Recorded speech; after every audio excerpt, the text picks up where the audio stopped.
গত ২৮ অক্টোবর ২০২৩-এ বাংলাদেশের প্রথম নদীর তলদেশে সুড়ঙ্গ পথ অর্থাৎ বঙ্গবন্ধু টানেল বা কর্ণফুলী টানেল এর যাত্রাপথ শুরু হয়।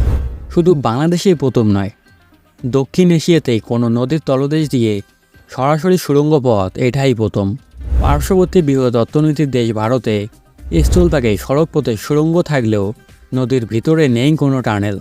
কর্ণফুলী টানেল চট্টগ্রাম শহরের বাংলাদেশের নেভাল একাডেমির পাশ দিয়ে শুরু হয়ে নদীর দক্ষিণ পাড়ের আনোয়ারা প্রান্তে চিটাগাং ইউরিয়া ফার্টিলাইজার লিমিটেড এবং কর্ণফুলী ফার্টিলাইজার কোম্পানি লিমিটেড কারখানার মাঝামাঝি স্থান দিয়ে গিয়ে নদীর অপর প্রান্তে পৌঁছে নদীর দুই তীরের অঞ্চলকে যুক্ত করেছে।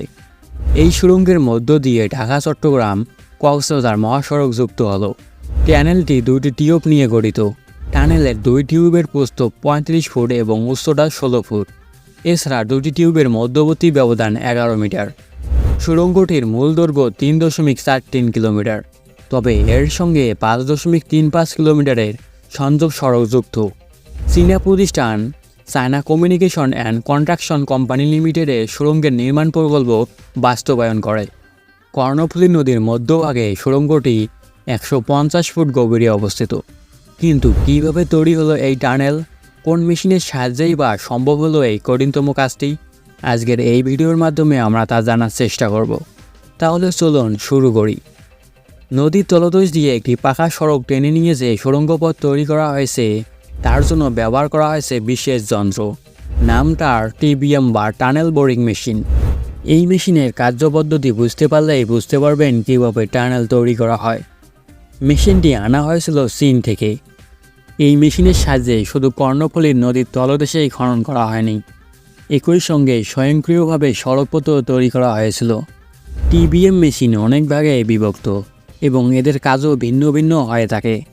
মেশিনের ঠিক সামনে আছে ঘূর্ণায়মান ধারালো কাটার যন্ত্র, একে কাটার হেড বলা হয়, যা মাটি এবং পাথর কাটতে কাটতে সামনের দিকে এগিয়ে চলে। কাটার হেড ঘোরা এবং সামনের দিকে এগিয়ে যাওয়ার জন্য এর পিছনে হাইড্রোলিক সিলিন্ডার যুক্ত থাকে।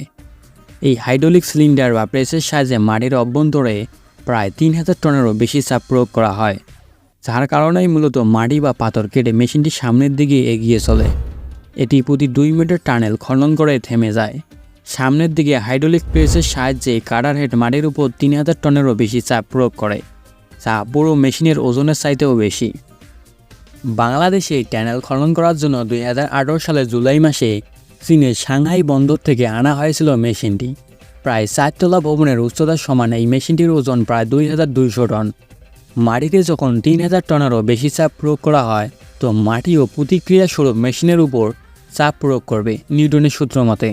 মেশিনের ওজনের তুলনায় চাপ যেহেতু বেশি, তাই চাপ প্রয়োগের সময় মেশিনটি পিছনের দিকে সরে যাওয়ার কথা। তাহলে মেশিনটি কীভাবে স্থির থাকে? এই সমস্যার সমাধানের জন্য কাটার হেডের পিছনে দুটি গ্রিপার শিল থাকে, যা হাইড্রোলিক প্রেসের সাহায্যে টানেলের দুই প্রান্তের দেওয়ালে প্রচণ্ড জোরে ধাক্কা দিয়ে আটকে থাকে, ফলে মেশিনটি স্থির থাকে। আর কাটার হেডকে ঘোরাতে সাধারণত 4টি হাইড্রোলিক মোটর ব্যবহার করা হয়। কাটার হেড যখন 2 মিটার মাটি খনন করে থামে, তখন টিবিএম মেশিন টানেলের দেওয়াল তৈরি করে। এগুলোকে কংক্রিটের সেগমেন্ট বলে। স্বয়ংক্রিয়ভাবে কংক্রিটের সেগমেন্টগুলো ঢুকে চারিদিকে গোলাকার শক্ত দেয়াল তৈরি করে। এগুলো বাইরে থেকে তৈরি করে টিবিএম মেশিনে রাখা হয়। বঙ্গবন্ধু টানেলে ব্যবহারকৃত দেয়ালগুলি চীন থেকে তৈরি করে আনা হয়েছিল। টানেলের আকারের উপর ভিত্তি করে দেয়ালগুলি তৈরি করা হয়। এগুলো টিবিএম মেশিনের পিছন থেকে নিয়ে এসে টানেল সেগমেন্ট ইডাক্টরে রাখা হয়। এরপরে প্রতিটি অংশকে একত্র করে পূর্ণাঙ্গ একটি রিং তৈরি করা হয় টানেলটিকে শক্তিশালী একটি কাঠামো দিতে। এভাবে টিবিএম সামনের অংশ খনন করতে করতে এগোতে থাকে আর পিছনে স্বয়ংক্রিয়ভাবে সেগমেন্ট এসে যুক্ত হতে থাকে। একটি 2 মিটার রিং তৈরি হলে পুনরায় মেশিন মাটি খনন করতে শুরু করে। মাটি খনন করার সাথে সাথে মাটিতে পানি স্প্রে করা হয় কাজের সুবিধার্থে। খননকৃত উপাদানগুলো সংগ্রহ করে টানেল থেকে দূরে স্থানান্তরিত করে কনভেয়ার বেল্টে পাঠানো হয়। এরপরে ট্র্যাকের সাহায্যে বাইরে নিয়ে যাওয়া হয়। এবার আপনার মনে প্রশ্ন আসতে পারে, এই বিশাল ওজনের মেশিনটি কীভাবে সামনের দিকে এগিয়ে যায়? আগেই বলেছিলাম হাইড্রোলিক সিলিন্ডারের সহযোগিতায় কাটার হেড মাটি এবং পাথর কেটে সামনের দিকে এগিয়ে যায়।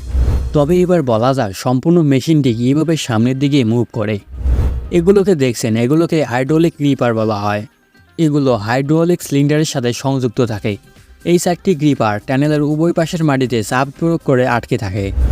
মেশিনকে সামনে এগিয়ে নিয়ে যাওয়ার সময় প্রথমে সামনের গ্রিপার দুটি মুক্ত করে রাখা হয়, কিন্তু পেছনের গ্রিপার দুটি মাটির উপর প্রচণ্ড চাপ দিয়ে আটকে থাকে। এরপরে মেশিনটিকে হাইড্রোলিক সিলিন্ডারের সাহায্যে সামনের দিকে ধাক্কা দেওয়া হয় এবং একই সঙ্গে পিছনের কাঠামোকে টেনে নিয়ে আসা হয়। এখন সামনের গ্রিপার দুটিকে মাটিতে আটকে দেওয়া হয় এবং পিছনের গ্রিপারগুলোকে মুক্ত করে সামনে নিয়ে আসা হয়। পিছনের গ্রিপারকে সামনে নিয়ে আসার পর মেশিনটি স্থির অবস্থায় আসলে উভয় গ্রিপারই মাটির উপর প্রচণ্ড চাপ দিয়ে আটকে থাকে, ফলে গ্রিপার শিল মুক্তি পায় এবং সামনে এগিয়ে চলে। তারপর মেশিনের পিছনের অংশকে সামনে নিয়ে আসা হয়। এইভাবে এই প্রক্রিয়ার পুনরাবৃত্তি ঘটিয়ে মেশিনকে সামনের দিকে এগিয়ে নেওয়া হয় এবং মাটি খনন করা হয়। তবে এবার টানেল তৈরির অবশিষ্ট কাজগুলো সম্পর্কে জানা যাক। কয়েক মিটার দেওয়াল তৈরির পরে এগুলোর উপর সিলিং মেমব্রেন বসানো হয়। এই মেমব্রেনগুলি দেওয়ালের উপরে একটি লেয়ার তৈরি করে। এই মেমব্রেনগুলো প্রচণ্ড তাপ সহ্য করে টিকে থাকতে পারে, যার ফলে টানেলটি সম্পূর্ণভাবে ওয়াটারপ্রুফ হয়ে যায়। এভাবে সিলিং সম্পূর্ণ হলে টানেলের নিচে ইস্পাতের জালি তৈরি করে ফ্রেম আকারে কংক্রিটের ঢালাই দিয়ে সমতল রাস্তা তৈরি করা হয়। এর ফলে টানেলের নিচের অংশ যেমন শক্তিশালী হয়, তেমনিও রাস্তা তৈরির কাজও সম্পূর্ণ হয়। তো নিচের অংশটুকু শক্তিশালী হলো, এবার নিশ্চয়ই উপর এবং দুই পাশের দেয়ালও শক্তিশালী করতে হবে। এই জন্য পুনরায় ইস্পাতের জালির মাধ্যমে ফ্রেম তৈরি করে কংক্রিটের ঢালাই দেওয়া হয়। এর ফলে উপর এবং উভয় পাশের দেওয়াল অনেক দৃঢ় হয়ে ওঠে। ঢালাই দেওয়ার সময় আরও একটি গুরুত্বপূর্ণ কাজ করা হয়। টানেলের চারিদিকে প্রচণ্ড চাপ পড়বে, এটাই স্বাভাবিক। এই চাপের প্রভাবে একসময় দেয়ালগুলো তাপে উত্তপ্ত হয়ে ফাটল সৃষ্টি হয়ে ভেঙে যাওয়ার সম্ভাবনা তৈরি হতে পারে। এই জন্য দেওয়ালের ভিতর অনেকগুলো থার্মাল পাইপ বসানো হয়। এই পাইপের মধ্য দিয়ে ঠান্ডা পানি চলাচল করে, ফলে দেওয়ালগুলি তাপের হাত থেকে সুরক্ষিত থাকে।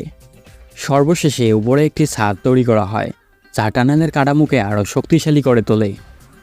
এইভাবে যে কোনো আন্ডার ওয়াটার টানেল বা বঙ্গবন্ধু টানেল TBM মেশিন দিয়ে তৈরি করা হয়েছিল।